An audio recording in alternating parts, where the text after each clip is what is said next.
Hi, this is Jeff with the INTJ equation, and today I'm trying a little bit something different. It initially was supposed to have been a live streaming, but we had some technical difficulties with some echoing and microphone issues, I suppose. So, anyways, I got three ENTJs, and we're going to have like a open panel discussion. Uh, we're going to allow each member to talk for 3 minutes. I guess I should get my phone timer and everything. There's sure the timer online I could use. And to avoid everybody for talking over each other and make sure everybody gets a turn. We'll start off with introductions. Everybody knows who I am. I have a YouTube channel and a podcast. Please check that out. Like, share, subscribe, comment, all that good stuff. Also have a Discord server that you can join, and you can add me on social media at INTJ equation all around. I'll just kind of go in order of the squares that I see it. Lan, she's an ENTJ. Would you like to tell us a little bit more about yourself?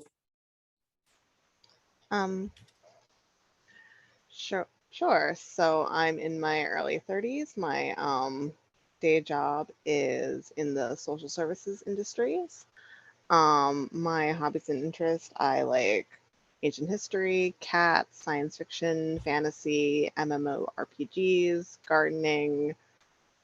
Um, have in the past I was really into music. Um, Yeah, I'm not sure all what you want to know about me, because I can run the real gambit of various things. So I can Um, either go really deep or I can go really just general. we'll start off with general, and I'm sure we'll get to know you as this podcast goes on. David, how about you? Hi there, I'm David. Sometimes I go by Time on the internet. People always ask me about that. The reason was it's mostly not taken in many places. I know I'm shooting myself in the foot by saying that, and it's short and easy to remember as a username. Um, that was it. That was the whole reason that I did that, whether people believe it or not. For I'm in my mid-20s now. Yes, sorry, had to do some math to make sure that's still accurate. Um, and some hobbies of mine do include martial arts and personal training. Do that on the side for my day job. And also languages. At this point, I know English, Spanish, Japanese, and Latin. And also history, like science, but I'm terrible at math. So did not end up becoming a chemical engineer or anything crazy like that. It's a big stereotype that T users are good at math. I'm pretty bad at math myself, so it's not always true. Yeah, that's all I got for now. All right, and some of you might have heard the podcast I just did with Bob that I released last Friday. If you haven't checked that out, go ahead and check it. But we'll have Bob reintroduce himself for the sake of everybody who is not familiar with him. Hey, I'm Bob the ENTJ, and I let's see, what do I want to say about myself? I like ancient history.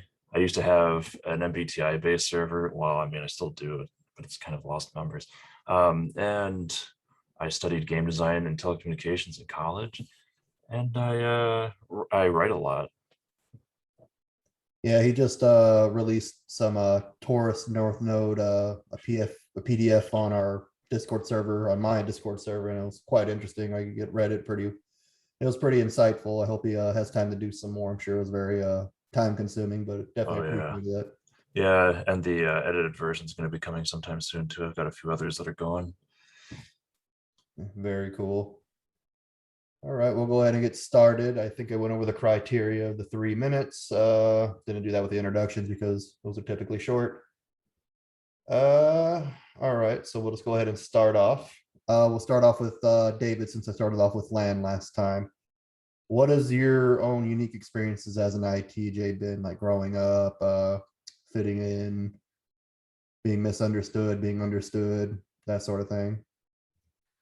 Well, I found that I would ask a lot of uncomfortable questions, but I didn't understand why those questions were uncomfortable. And I was always very happy to be around people. But due to my uncomfortable questions, people weren't always very happy to be around me, if that makes sense. Just as a kid, I was very curious and always wanted to know everything from why is the sun yellow and why is the sky blue to why is that lady fat, and and everything in between, and it would all come out very in that way. And so just very curious, never meant to be mean, but growing up that was very difficult. It wasn't until even a few years ago where someone like sat me down and was like, okay, you suck at communication because you're really curious about everything and you want to gain knowledge and share knowledge with those around you, which is great, but you're having trouble doing that because you suck at communication. Actually, like, coach me on communication.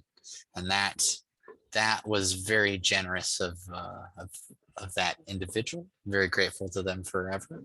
And since then, I've been very successful, I guess, in my endeavors in communicating with people and in satisfying a lot of my curiosity a lot more easily. Do you think that might have been due to your lack of FE? Probably. I guess too, I was accused of like back talk a lot as a child when I just wanted to understand reasons, like why do you do that? You need to do this. Why do I need to do that? Not because I'm not going to do it, but just because that. And that's probably due to a lack of FE and just being unable to understand and glean like subtext, I guess. If that makes sense. Yeah, I just got done reading People Patterns by Stephen Montgomery. It was kind of like an extension of David Kiersey's work, Please Understand Me Too. And he kind of identifies that in Rational Children. Rationals are, for people that don't know, ENTJs, INTJs, INTPs, ENTPs. And usually when they're kids, they kind of ask a lot of questions, and it drives a lot of the other types, all the other temperament.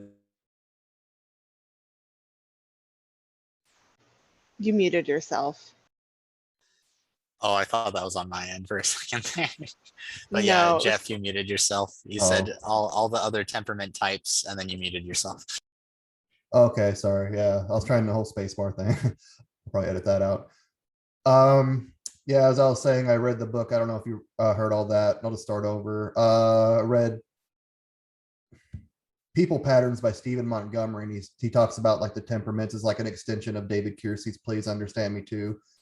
And he talks about how rational children grow up, even when they're very little, they're very inquisitive and they ask a lot of questions, like any and everything question, just because they're just rapidly learning and taking in information.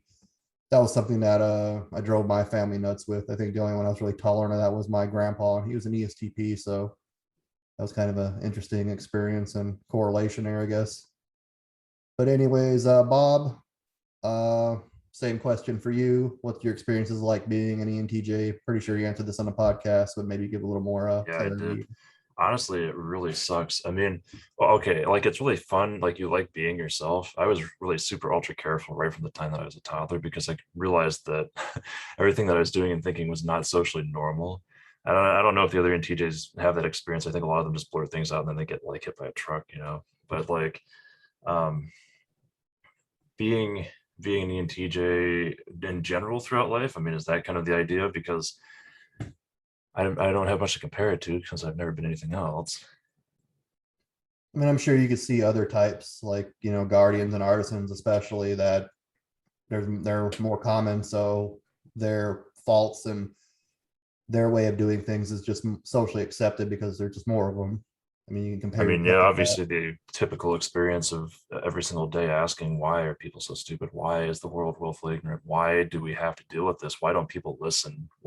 Why is it so hard to correct problems that we see around us that are so obvious, I guess, and I know that they see the problems too, but they don't have the same process for approaching them that we do. So it's honestly frustrating most of the time. And as you get older, do you still find it frustrating? I know that you had the Asperger's diagnosis as well, and I probably Yeah. complicate things more. Yeah, well, no, when you get older, it's like you kind of just get better at dealing with the stupid. You don't really stop noticing it, and it doesn't really ever go away. So All right. Well, thank you. We'll go to Lan now. I imagine her experience is different being female. I know INTJ females typically have it harder, so I'm sure the same as for ENTJs in a sense. Yeah, I mean, I definitely was a very different child from my peers. But I had the same experience as Bob and Time, being very inquisitive as a young child, and a little bit sometimes perplexed by my peers. I am also dyslexic and ADHD. So my mom said that I came home from early days of kindergarten and asked why my classmates were so dumb, apparently. And it's not that I thought that I was better than them. It had more to do with I didn't seem to get why they weren't at the same level. Like I had this expectation that they would get the same things I got and as quickly as I got. And so when they didn't, it became very frustrating for me. And it didn't help my relationship with them because then they felt stupid and intimidated by me, which is why that then caused issues growing up where a lot of them attempted to like bully me or would make fun of me and those sorts of things. And after graduating high school, numbers of them have come up over the years and have apologized for it. And basically, what they've said is, you intimidated us, you made us feel stupid, and we didn't like that. And it wasn't that I was mean to them or anything like that. It's just the way that I communicated basically was, I don't understand why you don't understand this. And that has been something that, even as an adult, I've been trying to be very mindful that I may be talking at a different level than other people. And again, it's not to say like I'm so much smarter than them. It's just recognizing that there's definitely a difference, and to try and bridge that gap. I'm also been trying to be cultivating more of a, like, I would say almost like an ENFJ persona when I'm interacting with people, because as I said, I'm in the social service um, industry. So there's a lot of expectation to be this warm, fuzzy person. And while I have a deep, deep level of empathy. And one of my supervisors said to me, she said, because I had to write a case study for her, she's like, I have never read any case studies. And she's been doing this for like 20 plus years, almost 30 years now. And she said, I've never read anyone who's had such deep empathy for the people that she works with. But I've watched videos of you working with clients because we were supposed to videotape. And she said, you would never know that you have any of this empathy going on. And that's probably very true growing up into an adult, is I always had a very deep level of empathy for the people around me and was tried to be very kind as a child. And so it was very confusing for me when people would respond in a very negative way and then say that I was mistreating them. So I'm like, I'm being nice to you right now, so I don't understand what you think I mean. So that I think would be a struggle for a lot of ENTJs, is I'm being nice to you and I don't understand why you think that I'm not. So that's probably a real struggle in particular for female ENTJs, because the expectation of women is that we are going to be these warm, soft, fuzzy people. And female ENTJs, we just don't always come across as that. but you are actually that way. We try to be. Oh, you're Actually, leaving. if I could piggyback off one of those points there. That was something too that I definitely saw. Like I definitely agree with you, where you'd understand what people were feeling, but you just have no idea why. Yeah, it's called intellectual empathy, correct? As opposed to just emotional. Yeah, I think that we have a lot of intellectual empathy and we can understand what people are going through, like I'm very good in my job of what I would say putting people in the environment. So I look at what's going on for that person, and I can have a lot of empathy for their situation, for what they're going through, and why they are making the choices that they're making. At the same time, I'm still coming in there and trying to hold their feet to the fire and saying, what you're doing isn't working and you need to change this, and this in order to make it work. And that's where that mean part comes in. And so trying to kind of be that jerk that you need to be, but wrap it up in a nice fuzzy blanket so they can accept that. And So awesome. it's hard for ENTJs to do that, but when they're able to cultivate that skill, it actually makes them really, really good clinicians, because then they don't get wrapped up too much in the warm fuzzy and, oh, this poor person, they're going through so much. Yeah, but coddling them is not helping them. We got to move in a positive direction.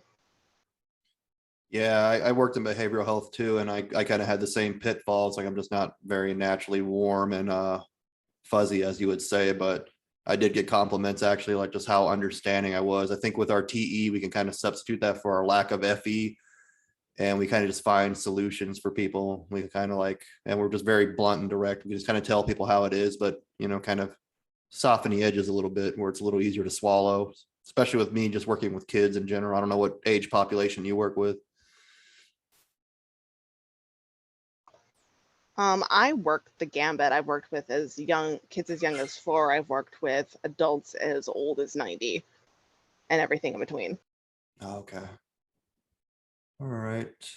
We'll go ahead and move on to the next question unless somebody likes to add an addendum to that question.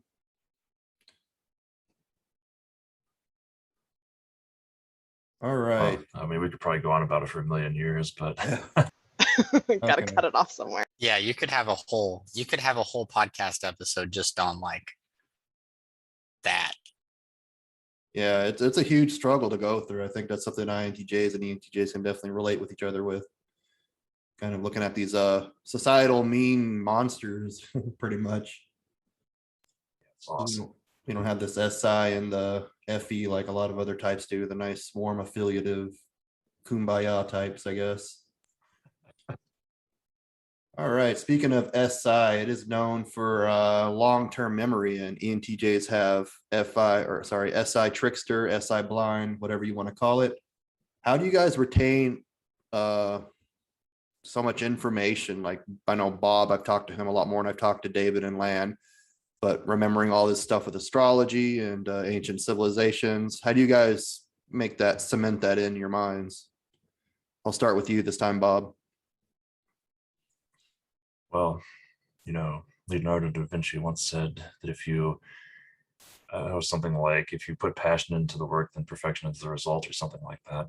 I don't remember. I don't know how much we always remember, to be honest. I think it might be an autistic thing for me. What do you think, Lynn?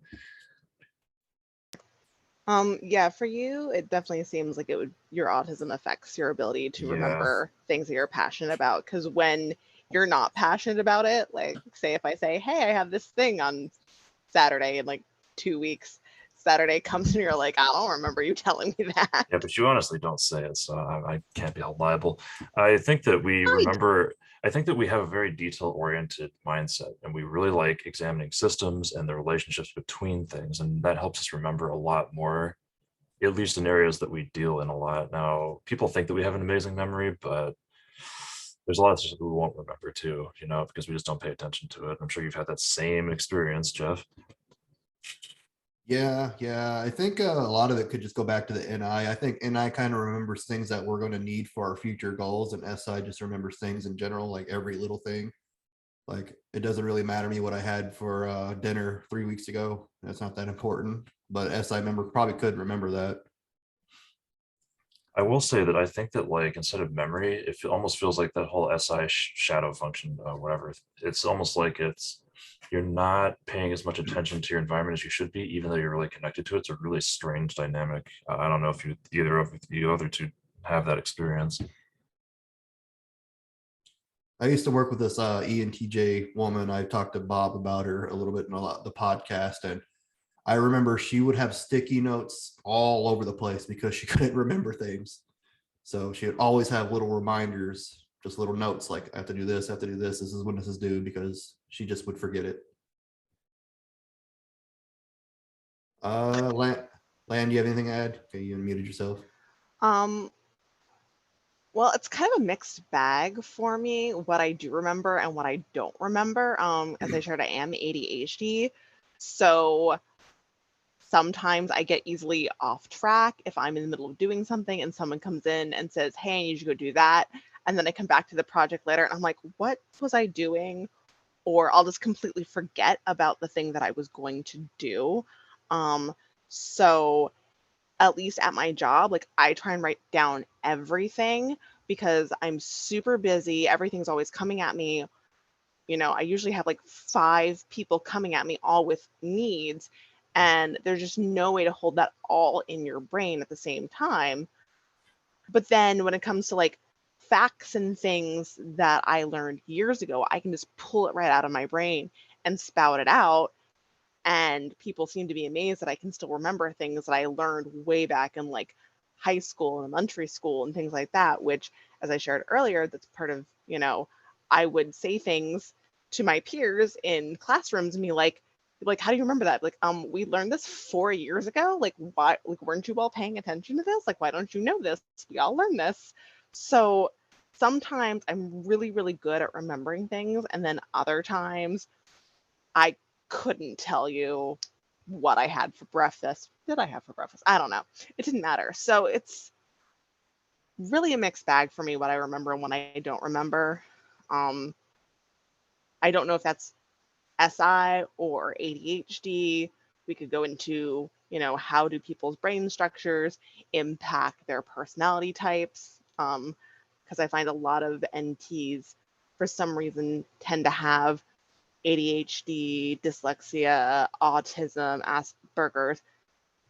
They all seem to have something that's not fully neurotypical. Some kind of damage. Not damage, neurodiversity. I think a lot of it Rainbows. just because we're so rare and misunderstood. Just since we don't fit the norm. Like there's something wrong with you because you're not like me. Yes, yes. Because I got accused of being psychopath, autistic. Kind of, I would just daydream in class all the time, but I would know all the information that was said. I was just like caught on a lot faster than the other kids, or most of the kids at least.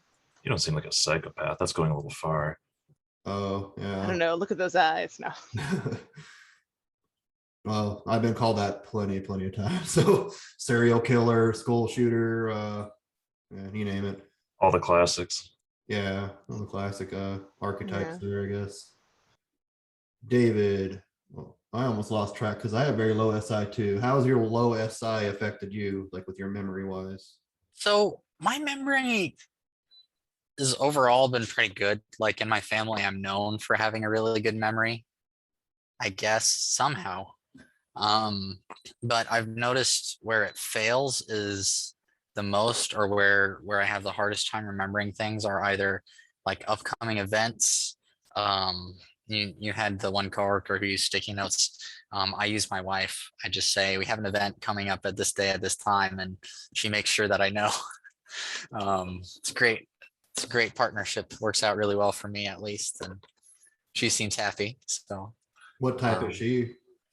you know what? I actually don't know, but I love her very much, and she's great. She's like perfect. So probably a smart one. But the the thing that was the hardest for me was new information that I knew I wasn't going to use, if that makes sense. Like Oh yeah. like just stuff that was super aware that I would never use. Like I had a really hard time with geometry theorems. I had, and well, actually there was something that I had to use a lot because I was a martial arts instructor for a while, and part of the training is I became also a personal trainer doing like kettlebell workouts and stuff. so part of that was learning all the muscle groups and what this term means and that term means.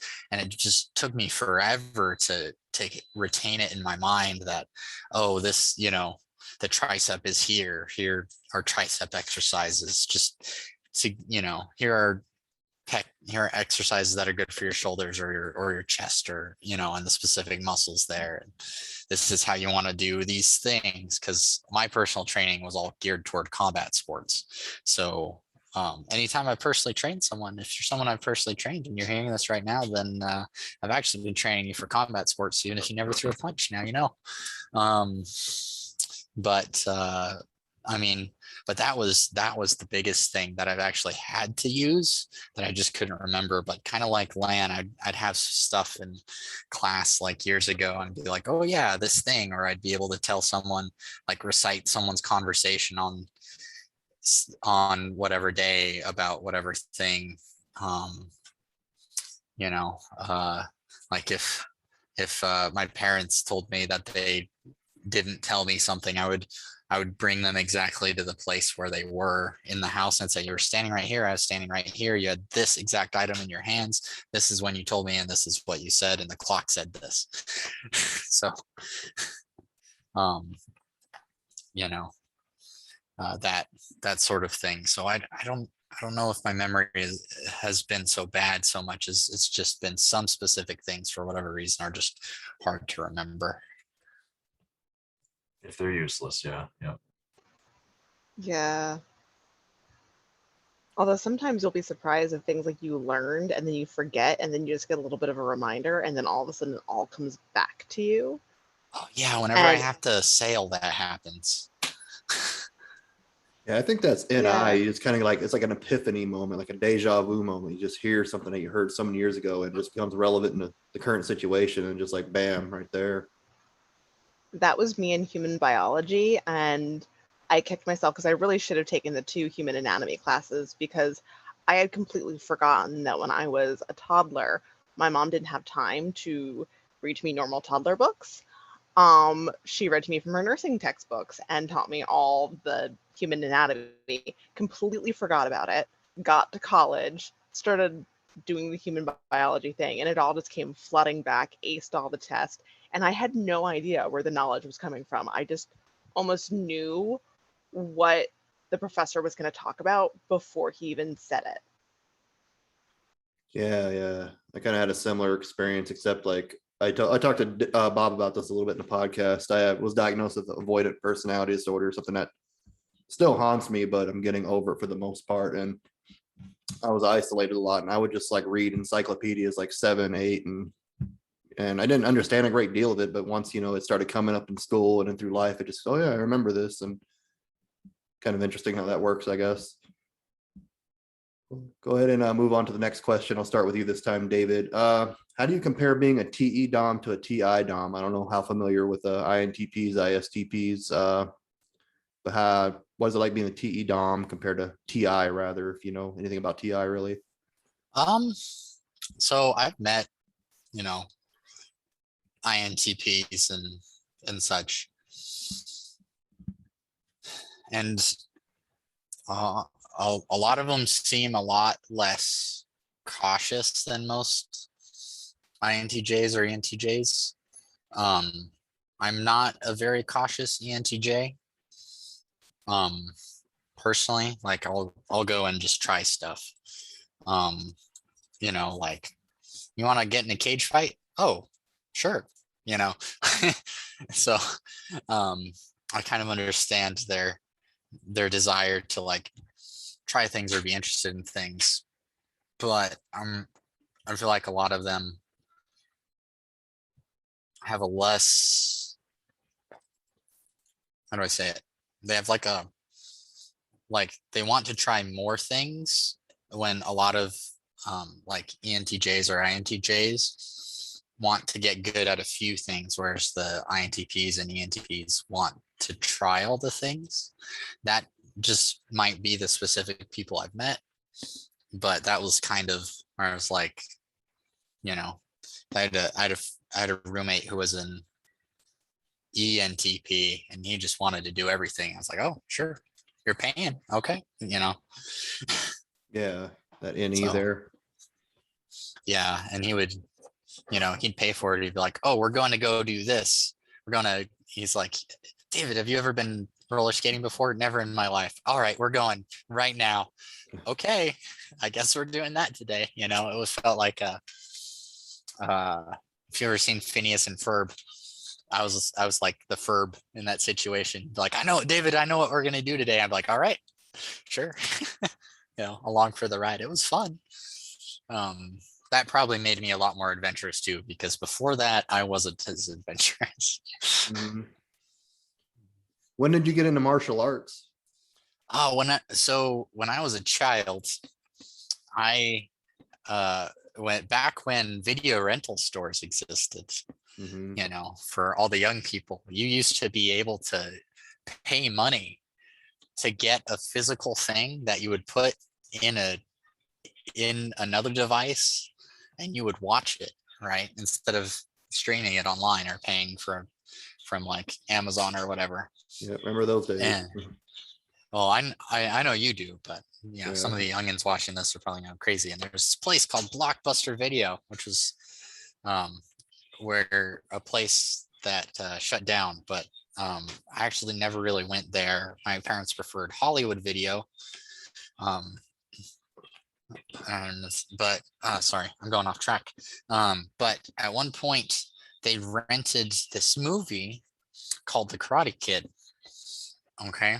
And so we watched this movie called The Karate Kid, and I saw the tournament right at the end. You know, that last arc where it's the whole tournament. And I told my Yeah. parents, I have to do that. I want to do that. And they said, oh, okay. And they put me in Taekwondo when I was 5. And before that, after that, I actually found out that my parents had done Taekwondo under the guy's father who they put me under. And it wasn't tappy Taekwondo. It was let's beat you up bloody and bruised Taekwondo. No. And my dad did a couple other things as well, which I found out later. But and then found out that both my grandfathers were, you know, pretty high up ranked state wrestlers in California, which is a state where if you're wrestling in it, you're not a slouch. And you know, and that I guess my family has always had some sort of combat sport competition somewhere. And but I realized it when I saw that, and ever since then, you know, I've always done some sort of martial arts, even if it's like on my own, because like we couldn't pay for lessons for a while, or if I found out someone was like a black belt in something down the street, I'd bug them, be like, hey, I'll mow your lawn if you teach me. You know. You know. Yeah, that's something that I always wanted to do as a kid, but due to my upbringing and living in a really small town, I didn't really have that many options. But that's something that I always wanted to do, and finally something pursued judo as I got older.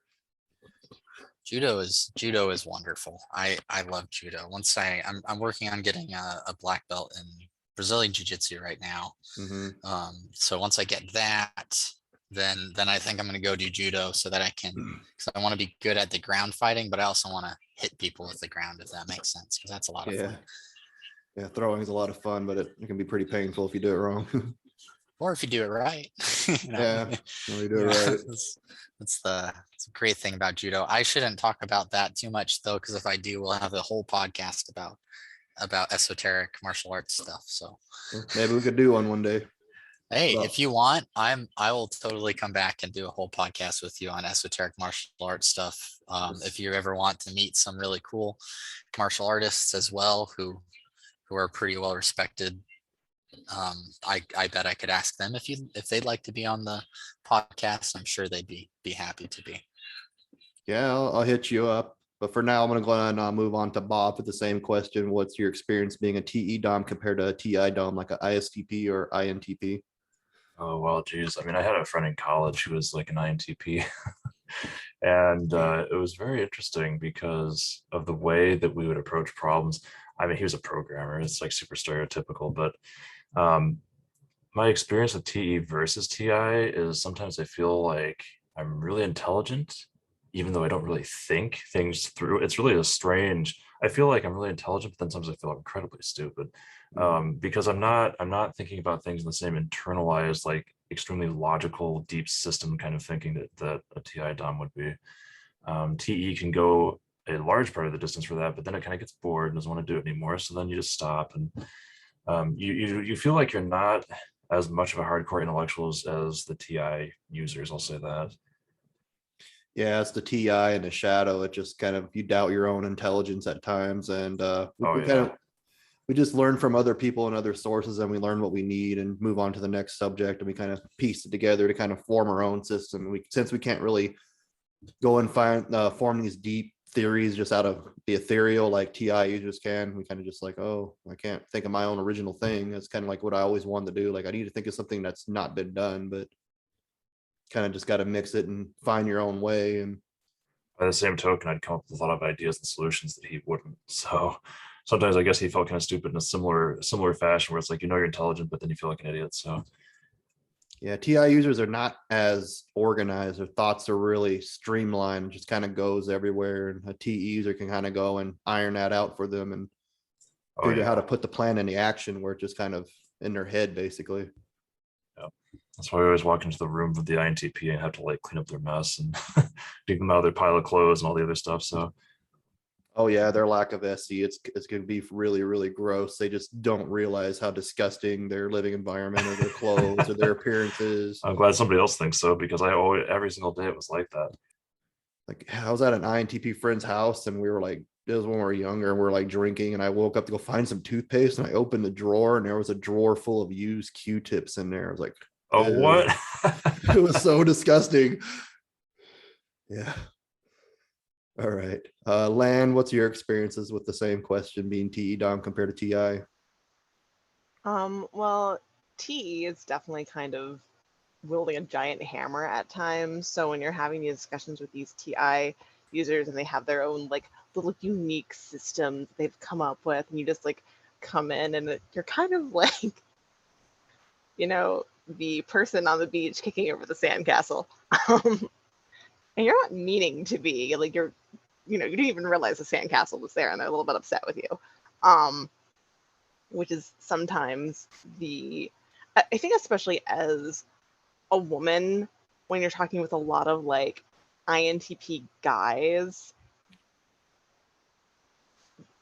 they don't necessarily like it when you do that, because they come in and they have like their special little, I guess, way of doing things or thinking, and they come up with their own unique original theory, which half the time you're like, no, there's a reason why all these other people have come up with this system before you, and your system doesn't work for these reasons. And Oh, I then think the like, you pick it, INTP men really like it when you do that. and like you pick it apart, and then they're just like, you destroyed my toy. And I'm like, well, your toy was stupid. So like the TE can make you kind of, I would say, what some people have called me, a ball busting bitch. And I don't mean to be all the time. Awesome.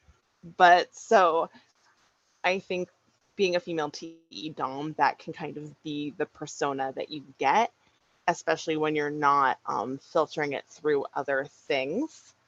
And I think that's what people would mean when they would say, like, you have this level of empathy, but then you don't show it because the TE part is coming across so strongly. And it's like, okay, here's the problem. This is what we need to solve. Here's a system. Here's what we're going to do. And no, the suggestion that you're making is stupid. And you don't necessarily want to go into all the reasons why it's not going to work, because it's inefficient to do so. Because TE sees the goal, sees exactly the path that you need to take that is efficient, and really doesn't want to deal with any interference to that efficiency. And, you know, you're not going to sit around trying to work out all the little tiny, minute details of how it's like, no, like that doesn't necessarily need to happen. You know, just go.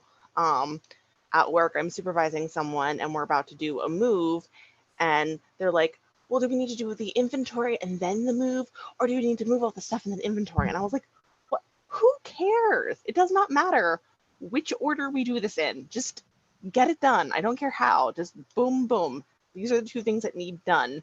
And then we're like trying to get into this minute whatever of how to do it. I was like, well, why does this matter? We have other fish to fry. Let us go. Chop, chop. So I think that TI people can maybe get too down into the weeds when sometimes the details just don't matter. They'll tell me that it does, but really 90% of the time it doesn't. Yeah, it's just kind of how they see the world. It's just really details. They wait and wait and wait until everything's perfect rather than just kind of going and figuring it out as you go. Like I think which TE is more driven to do. And they do get like in this echo chamber where they just think that they're right. They heard something and they think that it's right, or something they came to the conclusion, but TE just kind of support them and give them new evidence and new data and things like that. And that hopefully change their mind. Yep. Yeah, my INTP friend and I were always playing off of each other. We actually really enjoyed the fact that we were different and could challenge each other to some extent.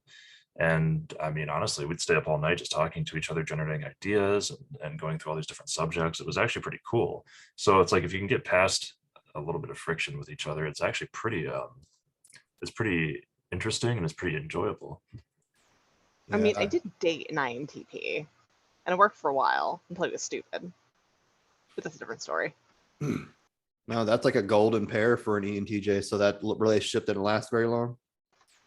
I mean, it lasted for a while, but then other things happened. And truthfully, I don't think I would ever date an INTP again. What are the reasons? Just because you clashed intellectually? No, just for some reason, these INTPs just, I don't know. They come in, they want to like lick your boots, and you just want to kick them in their face. I'm sorry. Oh, like, they're too submissive?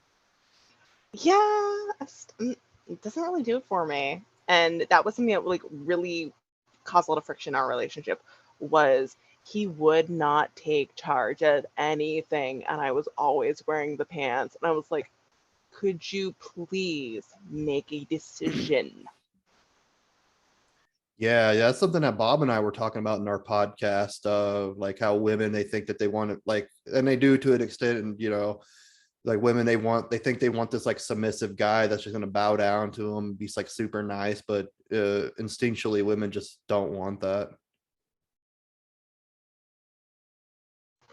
Yeah, no, I've never wanted that. The moment that a guy starts doing that, it just is it's always been a complete turnoff. And I've always said, I need a guy who's going to stand up and say no to me, because I knew that the moment they didn't do that, I'm like, you're going to be a doormat and I'm going to wipe the floor with you. I know I went out with this, go ahead, finish. Oh no, you go ahead. I was gonna say I went out with this one lady probably a month or two ago, a couple months ago. I think she was an ENFP, and they can be like really manipulative about getting like what they want through other people and kind of like charm people. But I like wouldn't buy her drinks at the bar, and I wouldn't like agree with her just to agree with her to get in her pants. And she's like, "That is so hot. No guy's ever done that to me." And but I think she was really looking for someone to go buy her things. So she was like, "Can you go out and do this for me?" I'm like, "No, I'm busy. I'm not doing that." All right, we'll move to the next question. Lan, we'll start with you this time. What do you think the best thing about being an ENTJ is? Being an ENTJ? No. I mean, being an ENTJ, like, you tend to have this group of traits that help you be really successful at the things that you put your mind to, and you do it at a high caliber. And so those natural tendencies that you have to do things well and do them above and beyond when you're passionate about it, that can really lead you to success in your endeavors, is something that definitely has its advantages. Okay, yeah. I think that's something like INTJs have a lot in common. I think we're a little bit more shy about it and a little less confident about it in the beginning. At least, you know, a lot of unhealthy ones are, like myself. Then we kind of find that power, then we just kind of just don't care, and we just kind of do what we want and forget what others want for us, basically. Well, I think that's actually something that really helped. Being an ENTJ, I think, is one of the reasons why, even though I was bullied as a child, I coped with it very differently than most other people. I was just talking with someone about this the other day, is I kind of just said, you're all stupid for treating me like shit, and I don't care what you're all doing. I'm just going to go do my own thing and be awesome at it. And you all can go take a hike. And so because of that, it didn't really have a overall negative effect on me. And that happened when I was like in like 3rd or 4th grade is when I made that decision. And so there were some people who've apologized for like quote unquote bullying me, but I looked at them and I was thinking to myself, I'm sorry, I don't remember you. And I must not have cared enough about what you were saying behind my back and to other people to even give you a second thought. Which I kind of felt bad, like accepting their apology, because I was just like, thinking to myself, I don't remember you, and I didn't care about anything that you were doing or saying to notice. And that's just because as an ENTJ, I was off doing my own thing and being awesome at it. So I think that's helpful. Of course, on the flip side, that means that you're not necessarily always as plugged into the political sphere that you should be, but that's the next question. So. Yeah, I was bullied relentlessly too, and I think I just learned to shut down. If you don't like, I think I did a little bit differently. Instead of just telling them, I think I just learned to not give a reaction at all.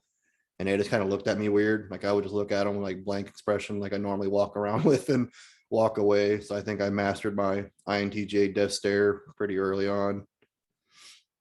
All right, David, we'll move on to you. What's the best thing about being an ENTJ in your book?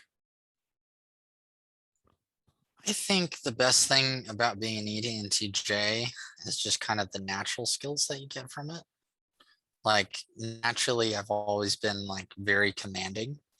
If something needs to get done, I take charge really quickly. That has been a problem in workplaces before where people are I was working in retail at one point and I had to train one of the guys above me and our boss took me aside one day. He was like, he said, I know you're not trying to be rude, but he thinks that you don't respect him. I was like, what? I respect him a lot. That's why I'm helping him. He's like, I know that, but you should tell him that, because I was like, okay, this is how you do XYZ. And I just show him, and be like, all right, now try it and I'll watch you. And if he needed help, I'd help him. I was just doing normal, to me, what was like normal training things, but I was very clinical about it. Because I was very clinical about it, there was that misunderstanding, but it got resolved. Now we're great friends. So even though we don't work at that place anymore, neither of us, and we now live over 1,000 miles away from each other, still good friends. But yeah, there's but stuff like that is difficult, but the skill set is there, like being able to take charge of a room and get things done and get it done right, because we have too many people messing up getting things done all over the place. Least I can do is show them how it's done and get it done right. But I think that's the best thing for me is that.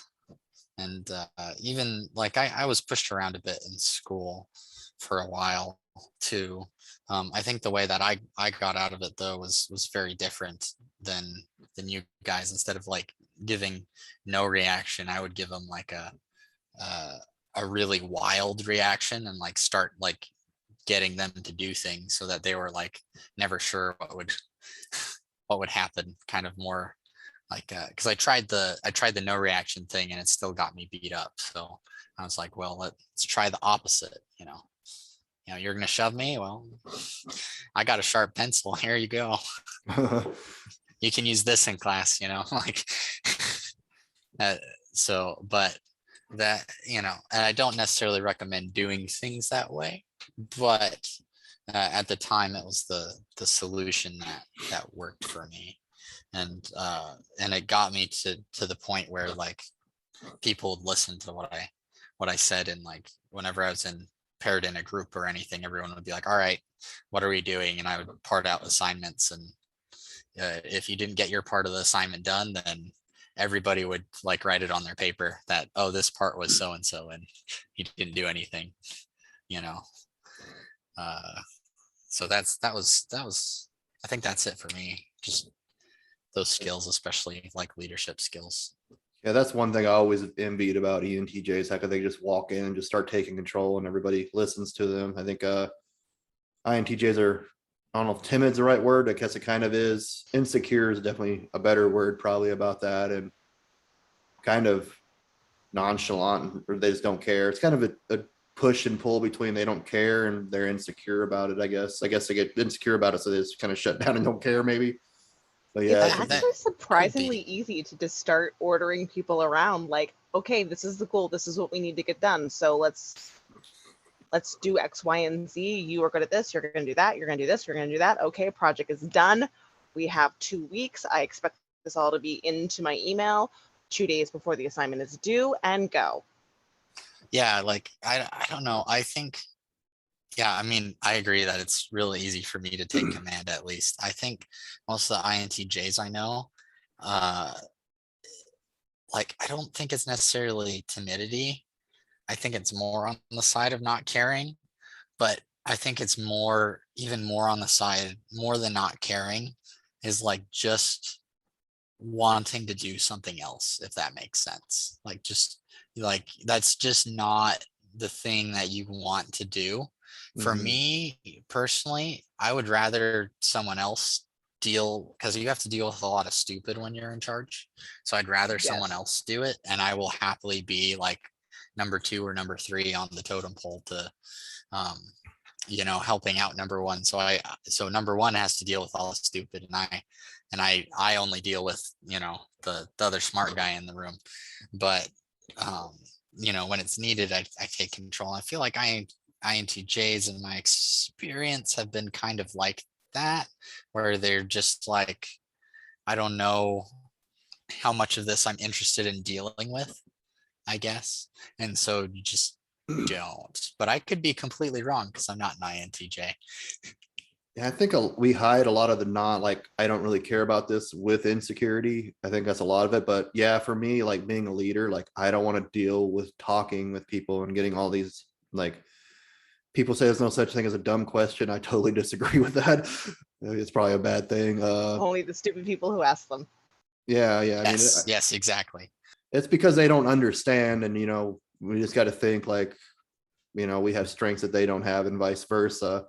But yeah, it's just me socializing so much and having to be like the center of attention all the time is just a super drain for me, just being as introverted as I am. So I think that's kind of I don't mind being in the background here and just kind of overseeing things and tweaking things here and there and making sure everything runs smooth. That's kind of my style. We'll go on to Bob. What's your favorite thing about being an ENTJ? I would say, I don't know if it's just me, but I would say that there's like this forward motion oriented passion in being this way, and it makes you really alive. And I don't know how alive other people get to be compared to us, but that I always felt was like a really big part of my life. So it's not just the fact that you're ordering things. It's not just the fact that you're telling people what to do. I mean, that's just cool, but it's the fact that you are always moving forward with purpose, and you feel like a very strong passion that you feel like you can execute on and really actually live every day. I guess that sounds kind of stupid, like self-help and like, like life coach stuff, but basically that's how it feels. Yeah, I don't think that's stupid. I think I get really frustrated when I don't get progress. I have to have constant, steady progress. If I have like a dip or a plateau, it's super frustrating for me. I don't know if it's like that for you guys. Oh yeah. Yeah, well, whenever I get frustrated, I get right back into it and use the frustration to fight back. I mean, I get really pissed off when I don't get what I want sometimes, but um, yeah, and I don't know. I think that INTJs get just as frustrated. I mean, I saw my dad do that, but they don't approach the frustration the same way. Yeah, we talked about this a lot, Bob. It's just like sometimes you got to let it go and it sorts itself out, like the Wu Wei sort of thing. Yeah. And just resisting and trying to make things work and controlling things often makes things worse. Yeah, I think it's actually particularly important for XNTJs to be able to learn more about that approach, because we do tend to have a very strong vision. We really want to go after it. So Yeah, it's kind of what we were talking about a little bit before about manifestation. I think that's just a big part of it, is just taking action, the necessary action, then letting it resolve itself and not so worried about the outcome. Yeah. And not being omnipotent, it's very hard for us to figure out where the action should stop. So Yeah. All right, Bob, you're up with the next question. What's the worst thing about being an ENTJ? geez, the worst thing, man, I'm gonna say the fact that we're very socially sensitive and yet very easily socially misunderstood. I would say that that's a bad combination. We're actually secretly very sensitive to social inputs and people's appraisals of us and how we're performing and everything. And so it's kind of like you can be like a really awesome dynamic boss at work, but then they're not going to want you to come out and drink or play games with them after work. You know, you're not going to be included. You're not part of the group. You're just some automaton that tells them what to do, and you're a dick basically. And it's like, but ENTJs actually really want to be included in the group, just like ENFJs do. And they really do appraise themselves in some ways based on feedback from other people, unfortunately. So and it can be really hard to learn to deal with that because we are not necessarily always naturally super political. So Yeah, I think that's you can't be someone's boss and someone's friend at the same time. I think that's where a good dynamic being a supervisor for an INTJ, like, you know, that's a conflict of interest. I can go to the bar with you. So it's like kind of high-fiving yourself, really. Lan, the same question for you. What's the worst thing about being an ENTJ? I would just really echo what Bob said. I mean, you are really like in some ways socially aware, and you do care to an extent of what people are saying about you and what their perceptions are of you are. Especially like in like work environments, professionally, you know, in your friend group. And it's really frustrating because of course, when the proverbial shit is hitting the fan, the first person they all come to is you, and they're like, oh my gosh, help me, help me, help me. But, you know, and of course you do, and you're fantastic in a crisis. But then when the crisis is over, you're like a pariah in some circles where they don't want to deal with you, because you aren't necessarily that warm fuzzy person, or you know, you say things, you ask those uncomfortable questions, you make the uncomfortable observations that people don't necessarily want to think about or hear. So that can be difficult. Or you know, you're really good at what you do, and so people find you intimidating, or as I said earlier, you make them feel stupid, and so they don't want to deal with you. And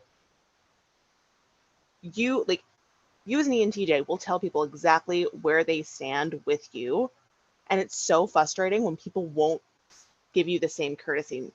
Something that really annoys me as an ENTJ is when like they won't come to you and tell you why they're angry or what you did wrong. They just, you know, gaslight you and say, oh, everything is fine. But then you hear later that they were like gossiping about you behind your back. And that just always irritated me. So yeah, I would say like sometimes like the political landscape is what sucks as being ENTJ, because on one yeah, hand, you want to be on top of it. And yet on the other hand, you don't want to have to go through the stupid hoops that the politics require. Yeah, I think that's one thing I really talked about like NFPs about recently a lot is like kind of with our FE tricksters, INTJs, we rationalize emotions, other people's emotions. We kind of see it as, well, if you didn't have the issue, if you took care of the situation, you wouldn't be feeling these negative emotions. So well, let's just take care of the problem so you don't feel this. But they want to kind of run through that and kind of get over it emotionally before they find a solution, which is kind of like backwards to us. I mean, probably that's the way you guys feel Well, similarly.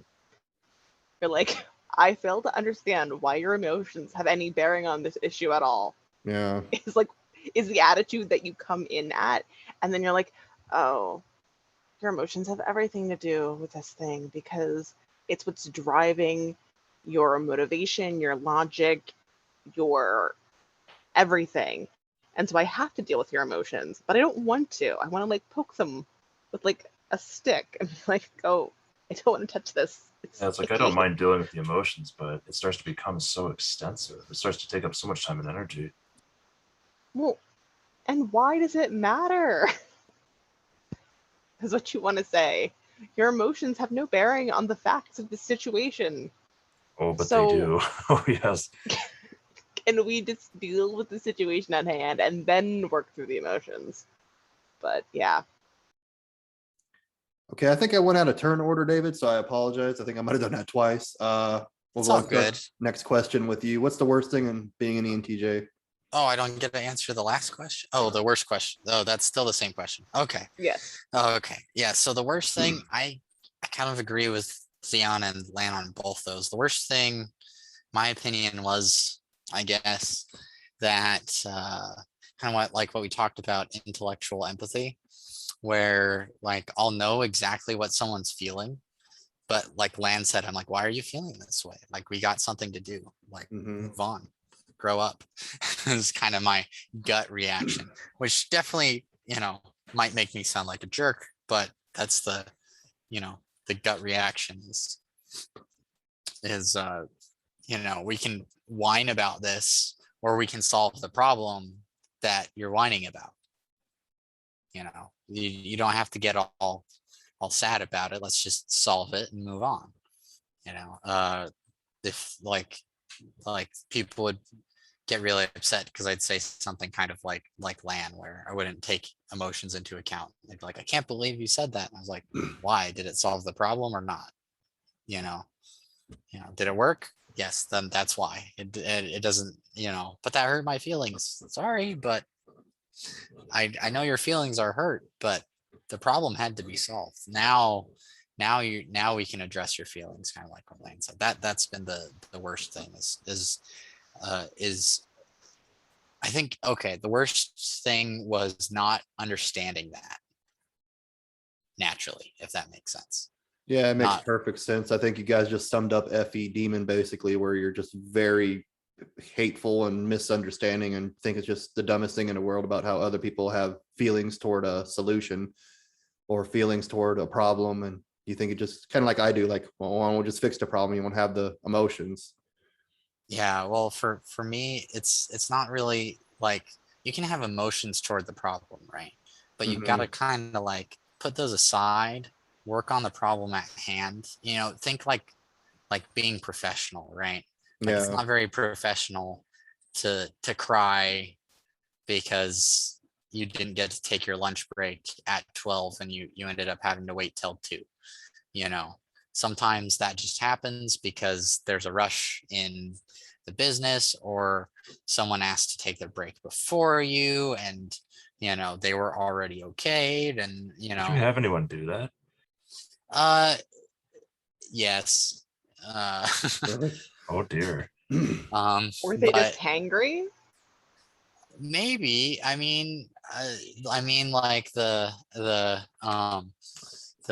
thing that it was, I was working in a restaurant at the time, and it was my first like full-time job, and it was, a fast food restaurant, so it wasn't like we had the most educated workers or anything there either, but maybe it could have just been hangry. But I think sometimes people just expect something and they have to get used to altering their expectations based on what actually happens instead of what they want to happen, if that makes sense. Like right now, I Yeah. live in a tiny house that my wife and I have been building ourselves. So, and that was never like something either of us really expected we'd do, but we had to adjust based on our needs at the time and, our whole situation, how things worked out in order to make the best decision. And that was the best decision we had at the time, even though it wasn't ideal from other people's point of view. It's been really nice for us. Yeah, the thing that I never understood is when I was working in group projects and we would get the project done, we would have gotten an A on it or, done it really well. And then people would complain that like I didn't address their feelings during the group process. And I'm like, why does your feelings matter right now? We succeeded and we did it well. Why do you care about the journey? You feel Yeah. good now, don't you? Yeah, Okay, moving the on. goal is the goal is the A, it's not the feelings, right? Yeah, like why do your feelings have anything to do with this right now? Because I when you don't know. achieve the goal properly, you feel good. You see, you're ignoring their need to feel good, so you're not really achieving the goal for them. But they should feel good when they get the A. Is And now you're like my dictating what logic. makes them feel good. I see. Well, I guess they can go hug their teddy bears and leave me alone. This is kind of the internal attitude. Okay, Len, next question. Yes. Okay. I got a little mixed up in the order, so I'll start with Bob. No, I'll start with David. That's what I was going to do. How have you developed your introverted intuition, your NI, you would say? So like my ability to see inside myself, right? That's what you're asking, right? Yeah, internal visions, kind of like what you want, figuring out what you want. I mean, I always kind of knew what I wanted, but the thing that really helped me was when I had that friend give me like the communication coaching that I spoke about earlier. And because when I learned how to do that, I learned how to better word and express my thoughts. So that was probably when I learned to do it the best. Because I've always kind of known what I wanted. Like I'm not a very complicated guy. Like I want a place to live with a good size yard so I can, and I wanted to get married and have kids and let the kids run around and play in the yard and, you know, uh, do martial arts and make enough money to just, be comfortable. So I was never wanted anything really complicated. But when I did develop that, I guess learning the planning stages. I'm actually an Eagle Scout, and Boy Scouts helped me a lot with that sort of thing too, because you had to come up with projects in order to advance, and then you had to have, teams, and you had to think and address people. I guess, and that helped with the kind of thinking of my goals side of things, because I had to have I had the goal, right, but I had to but one of the sub goals to get to the goal was a goal that I would make up, if that makes sense. And that was confusing, because before that, you go to public school, they're like, write this, fill in this box, do this equation, and then I was just like, and they're like, oh, okay, so now you have to have like over 100 man hours put into a project doing service for, anything, but it has to be approved by this board and you have to talk in front of them about it. And I was like, well, the only part I'm really confident about is getting people to do the thing and talking in front of the board, but no idea how to plan this. So I think my Eagle project and the communication coaching were the biggest times where I really was able to develop that part of me. Okay, I mean, and I could also be like any, like the metaphysical, you mentioned like esoteric martial arts. What is that exactly? Also, well, I say esoteric as in like just like, old or little well known. I've been doing some sort of like martial arts stuff. I also am Christian, so that if you really follow Christianity's path, and you really take the idea of taking the beam out of your own eye before you tell, someone else what's wrong with them, work on yourself before you say what's wrong with someone else, then you really have to look inside yourself, and you really have to be able to take feedback. And it's kind of the same in martial arts, especially if you get to a certain level where most of your training is solo training, right? Like most of my training as a martial arts instructor wasn't really me being trained. It was really me solo training and being able to look at what I was doing and fix it myself. And that's a really important skill in both of those places. And it's something that's hard to develop. But I feel like if people did develop it more, we'd have a lot less problems. Yeah, I was just rereading or re-listening to audiobook by Susan Cain. It's called Quiet, living an introvert living in a world that won't stop talking. And she was talking about like practice and mastery, and most like athletes and people who learn these great skills get most of the benefit from practicing by themselves, like a basketball player shooting free throws for hours on end, that sort of thing. So yeah, I definitely get what you mean. I think just you being, introverting yourself with your NI and kind of learning those skills is kind of a way to kind of develop that. Something I Yeah, need to do more, definitely. actually. I don't do like the uchikomis and the drills and stuff like that to practice the judo, and I should definitely be doing that. All right, Bob, I already know the Oh, answer. I agree. Those are vital. Those are vital drills, but Yeah. I'll let you move on. Oh, sorry. Bob, I already know the answer to this question because of the podcast, but for, I guess, the new viewers and maybe Lan and David will learn something new about you. How have you developed your NI? So I didn't really need to develop it. I was 100% possessed by it out of the womb, and I'm the world's friendliest INTJ. But basically, it was a huge part of my life right from the beginning, and I have always used it really extensively. Like I'm always daydreaming every single day of my life. So I don't know if I really developed it. I guess I made it stronger. Yeah, imagine having an INTJ dad, like you said. I guess that's what you meant by coming out of the womb. You had someone just to coach you, and they kind of guided you with the astrology and taught you that kind of stuff. I imagine that's been a pretty big influence and help with development. Actually, believe it or not, all these things that I mentioned that he taught me were among hundreds. I mean, there was so much stuff. My earliest memories of him were him coming out of the basement with a vampire mask and scaring the crap out of me when I was still in diapers. But I think I was just naturally really like heavy on NI. Every test I take, it shows just, sky high. So Yeah, might be do with the Asperger's too. I think we touched on that in the podcast. yeah, yeah. I mean, when you say developing NI, what do you mean? Usually in a lot of theories, your parent function, father, mother, the auxiliary function, it's like one of the late things you develop last in your top 4 stack. And for you guys, it would be NI, kind of like, I guess, learning about what you want and how you perceive, and I guess kind of getting in your abstract side. Geez, I don't know. I might have had it going almost before the TE in my case, which was pretty strange, but I seem to be a strange case. But Yeah. I definitely remember like developmental steps with like the FI and like the SE to some extent, but I don't remember any developmental steps with the NI. It's like it was always just there, it was omnipresent. Hmm.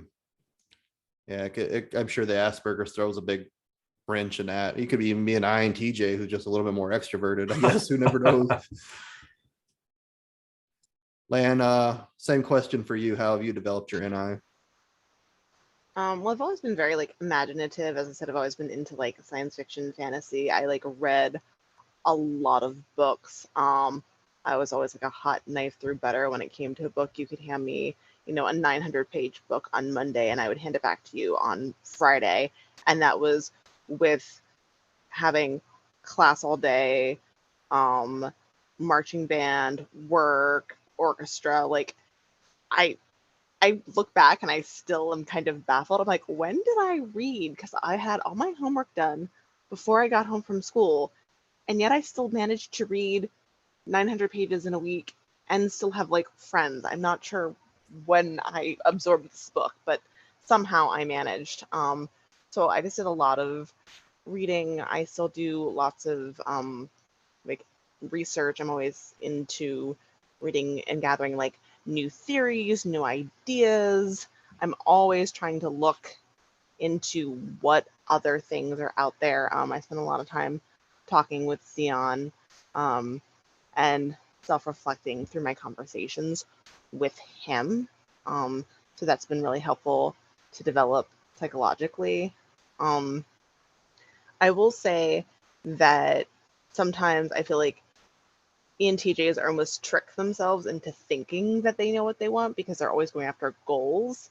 But then it's always like, check the box, next goal, check the box, next goal.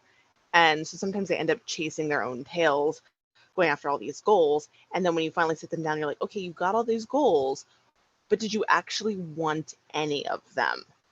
And when they sit and they think about it for a little bit, they're like, actually, I really just want to go live in a van down by the river and forget this whole fast-paced life and just really enjoy and get like an SE experience. So I think ENTJs can really trick themselves into thinking that their NI is more developed than it is, because sometimes Zian will check me and be like, is that really what you want? I'm like, oh, yeah, I guess it's not really the goal that I want to go after. So some of it is just having that time of sitting and reflecting about what you really want, which I have found through conversations with a very close, intimate relationship has really helped develop that. Yeah, you can definitely want the wrong things, that's for sure. And you kind of need someone to kind of set you straight on like what's important and what's, I guess, realistic. I know, Bob, you said that I think when you were a teenager, you said you wanted to break the speed of light. And by the way, that's not a constant, I'm sure of it. Say that again. The speed of light is not a constant. They keep saying it is, but if you walk forward with a flashlight, you can definitely speed it up. Oh, like it's variable. Yeah. No. Yeah, I mean, Well, it's actually, considered. there was an entire Go ahead. thing that I just watched the other day, which demonstrated why we don't actually know the true speed of light. It's an assumption that we have to make in order to function and make math work. But because of the way that we measure light, we can't actually know how fast that it is a constant, because really what you're doing is you're measuring it from like going from one thing and then bouncing back from another thing, and that's how we're really measuring it. And so there's actually no way to truly tell that light is a constant. It's just an assumption. So you could be right. And that was actually one of the more mundane things my NI was coming up with. That's like, oh yeah, everybody thinks that we should just institute space travel. Duh. There's all kinds of crazy stuff I was doing. Seriously. Oh yeah, your entire like math system, which actually works so much better than negative. But anyways. Yeah, You I could think go crazy. like science, they don't know as much as they say. Like, how do you really know how much the sun weighs? Do we really know that? Is it, how far the nearest star is? Are you 100% sure that's correct? I think it's a ballpark at best. And I think science is kind of like a modern day religion where they just have a more sophisticated way of explaining things that we don't know. Yeah, I mean, half the things we said in this podcast, we could do an entire another podcast on. So yeah, we could definitely This have is a true. continuation in this in the future. I definitely want to have an oversaturation of ENTJs. I want to explore other types in this manner and other manners as well. There's 16 of us, so 16 types. I haven't really got to the sensors much yet, but yeah, they can go anywhere, get information on sensors. yeah, no Yeah. kidding. All right. The last question, we're about an hour and 20 in, so that's probably a good wrapping point. Well, it's not really a question. I know that Lan and Bob are into this. I don't know if David is so much. We can definitely talk a little bit more about martial arts and kind of compensate for that. Bob, we'll start with you. What's like your fascination with like prehistoric civilization? I know we talked about like Atlantis and Göbekli Tepe and things like that. I don't know a whole lot about this topic myself. Well, you mean where did it come from? Like, what are your theories? What was your interest in it? What do you know, I guess? Yeah, I had an INFJ grandmother who really got me into like the Stone Age and stuff. Before that, I was already interested in anything that was dark in history that we didn't know enough about. And I could always tell what it was too. I usually am going after the stuff that is like pre-Mesopotamia, pre-Egypt, because, and then I'm sure time will also echo this sentiment. You probably will too. It makes no sense that civilization sprang out of the ground overnight like mushrooms, like it was just magical. And there's a lot that we don't know in relation to what used to be much lower sea levels, which creates a very, very interesting and tempting idea that there was a lot of pockets of civilization all over the place back before sea levels rose after the last ice age ended. So there's just a lot of mystery there, and I've always been someone who delves into that stuff. Yeah, like a lot of people won't buy this or think it's stupid, but you can like see like the Asian migrants and even Europeans, people argue, came over here and became Native Americans, even though that humans aren't native to North or South America. They crossed the Bering Strait, which is now underwater, so it's just not really that hard to believe, I don't think. No, there's a village of Japanese people living in Peru to this day that were fleeing a volcano a long, long time ago, many thousands of years ago, and they're actually all Japanese genetically. And the people who lived in Japan originally actually came from Europe. And they finally figured that out. Yeah, they couldn't figure out where the Ainu had come from, but the people who had originally lived there before the Japanese, so They get killed off. no, they still exist. Unfortunately, though, they aren't very well represented anymore because they've mixed so thoroughly with the Japanese, and they were persecuted for so long that they had to hide their identities. So these Europeans didn't look Asian; they looked white. You would think. Yeah, yeah. If you look at the old photos and you see the Ainu hadn't really mixed with the Japanese yet, they look like somebody from Russia. It looks like a white Russian or something. Heavy brow ridge, big thick beard, blue eyes in some cases, apparently. So Really, there's pictures of this. Like, yep, yep. so they're like It's the not indigenous- that, but it's not that crazy because we have other groups of Eurasian people all over the place that we didn't think they would have been, like the Tarim Basin, right? The Tocharians. Those were the mummies that were in the deserts that the Chinese were digging up and saying, oh, these are blonde Chinese people. No, they're not. So I haven't looked terribly into this a lot, but I know there's a lot of sources that say like Europeans were over here in the Americas as well as Asians, because they found like exact tools that Europeans use and they Yes. found them here. yes, and that's been kind of disproven, but now we've got even more evidence that there were people here earlier than we thought with the Native Americans. So it just keeps raging on. Yeah, like they found tobacco in like the pharaohs' tombs and the pyramids in Egypt and things like that. And that's Oh a yeah, crop. yep. And it's not Obvious like evidence of trade routes, yeah, and like Europeans, white people, they have recessive genes. So when they mix with other races, usually the darker genes come out more. So it's easier to get thinned out through the generations, I think, as well. Correct. Okay, we'll go on to Lan. I know you have some interest in this too. What's your thoughts and theories on all this? I mean, I've always been fascinated as long as I can remember with prehistoric civilization. And like Bob said, it just never made sense to me that, there's all of a sudden a civilization and they have all of this knowledge and all this technology and, it's just kind of overnight. It just never made sense to me. And then I'd be like, no, but where did it come from? They're like, and they invented it. And I would just look at them and be like, I don't think so. So I think some of it was just that constant curiosity of, well, why is it this way? Where did it come from? What's going on? And so just diving deeper and deeper and deeper into the abyss of the unknown. That's one of the reasons why like space equally fascinates me. So as soon as, if you put any sort of like mystery in front of me, I want to know what's going on, why is it this way, and where did this thing come from? And I just keep going back further and further and further, or further out and further out. So that's really why I got interested in it. It was just the mystery of it. Yeah. Like I just listened to Graham Hancock and Randall Carlson on like the Joe Rogan one day. I'm like, oh my God, this is so fascinating. I haven't really read too much into it, but it's definitely on the list. What are some good sources on it besides them? There's another guy named Andrew Collins who's really good if you're up for a little bit more technical reading, but he goes into some very interesting information and theories you might really enjoy.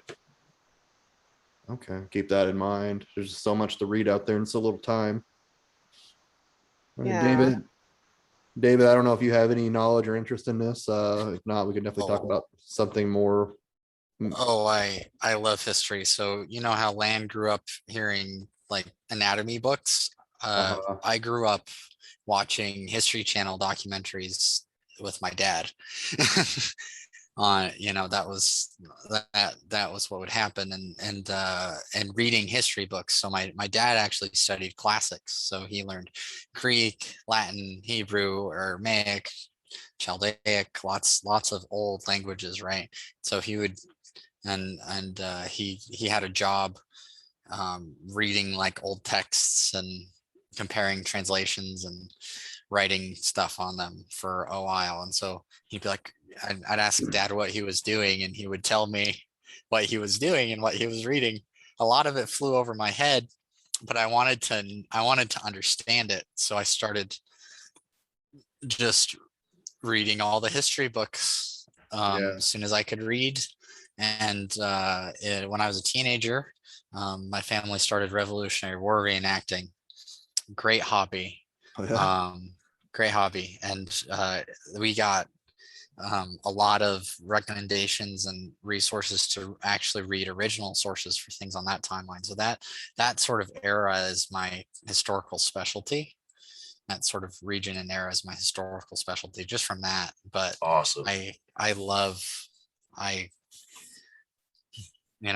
love any era in history. I think though I think the same thing that got me interested in martial arts got me even more interested in history, because when I saw, because I hadn't really been super concerned with anything outside of like the Middle East, and like I hadn't even heard of Korea before I started doing Taekwondo. And so I started, reading about stuff about Korea and Japan and China and stuff. And I was like, oh man, there's a whole continent that I just legitimately didn't know or maybe knew existed, but didn't think about like what they do there, or that it would be so different from what we're doing there. So I also really enjoyed that history, although, recently there's been a lot more resources original resources on that available on that part of the world. But yeah, I guess my historical specialty is probably the American Revolution. I can go on for hours about that, but I won't. Not today. It's really cool. Yeah, I definitely like history too. I haven't got in deep it as you guys did, but it's definitely important. One quote I discovered at least recently by Napoleon, it says history is just a lie that's agreed upon, or something like that. Basically. It's not Well, wrong. Yeah, it's not entirely wrong Yeah, and in I haven't a really certain typed point them. of view. But how can we It's ever all- really know the truth? We're not omnipotent. It's all really like a lot of history is difficult to give motivations for why people did things. But there's a great quote from John Adams about the motivation for everything, and it's economics, always economics. So I actually learned economics to better understand history. And when I see the economic flow of everything, I'm like, oh, that's why Alexander the Great wanted to do that. Yes. And that's why Napoleon failed to do that, and everything. Economics and logistics, right? Yeah, both of those are super important throughout history. If you understand economics and logistics, I think you understand history, because you can see the patterns of what you're like, oh, that's not going to work, and then you see that it didn't work. And then if somebody says, oh, let's do this, you're like, whoa, like 20 people tried that in the past and it's never worked. So maybe we should do something else. Too bad we couldn't have Reese with us tonight, because he is actually a literal history teacher, so he loves the American history stuff. Yeah, well, he definitely had other things to take care of. Maybe we could do this again in the future and discuss this a little bit more in depth. But I think that's about the time that we have, is about an hour and a half. Any final comments? I'll go around. I'll start with Lan. Oh, I don't really have any final comments other than it was nice to chat with you and express what it's like being an ENTJ. Yeah, I think the whole purpose of my channel is kind of just mostly INTJs, because we have a hard time understanding people. So I just want us to hopefully watch this and we can learn how to understand each other, and because we have to share the world together, so we might as well just get along the best we can, I think. David, any final thoughts? No, it's been really interesting. I hadn't really thought about people wondering the things that you've asked until now. Would love to hop in your Discord server as well, if you'll let some ENTJs in there, and We got and everybody. be able to pretty pal much. you around, be able to pal around in there with you some more. It's been a great experience. I think we have more ENTJs than we have INTJs at this point. A lot of Sadly. INTJs tapped out, I think, and they're not too prevalent there anymore. But As they are wont to do. what was that? I said as they're wont to do, because I mean, it seems like INTJs always just recede from things after a little bit of exposure. They just don't. Oh, I have a lot of INTJ friends, but they only come in contact with me very sporadically. So Yeah, we don't have a huge sense of community or belonging, so we just kind of we're like nomadic in that sense, I guess. kind of lucky too. Lucky, how so? Well, you know that social connection is a blessing and a curse, isn't it? It's always a double-edged sword. You can also not care about it, whereas a lot of cases we can't not care about it. So Yeah, I think it hurts us a lot in a lot of ways because we don't really have a place to call home. We don't have a, you know, being a loner is a pretty hard life to live. oh yeah. It was like a death sentence a couple hundred years ago, you needed a community. With that, Bob, any final thoughts for you? Yeah, Jeff's channel is super awesome, so like and subscribe. Oh, thank you. I'll reiterate that. If you enjoyed this content, please like, share, subscribe, leave a comment below. Go ahead and join the Discord server and add me on social media. INTJ equation all around down in the description. Thank you for going on clickbait. Have a great day.